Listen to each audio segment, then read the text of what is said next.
Tahukah Anda, melaporkan keluhan terkait pelayanan publik kini lebih mudah. Berikut hal apa saja yang dapat Anda laporkan terkait dengan layanan publik. 1. Aduan. Masyarakat dapat dengan mudah menyampaikan keluhan mengenai pelayanan publik yang mereka alami seperti keluhan kepada instansi terkait dengan pemadaman listrik, aduan tentang kerusakan infrastruktur seperti kerusakan jalan, dan juga ketidaksediaan air. 2. Aspirasi. Masyarakat dapat menyampaikan saran atau usulan yang konstruktif untuk meningkatkan kualitas fasilitas publik.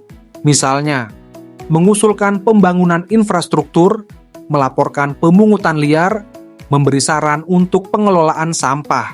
3. Permintaan informasi.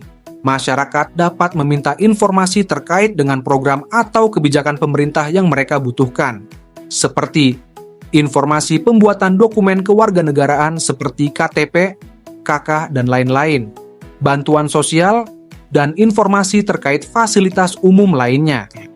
Selain itu, Anda juga dapat memberikan penilaian terhadap informasi layanan publik yang Anda gunakan umum lainnya. Ayo segera lapor atau scan barcode berikut ini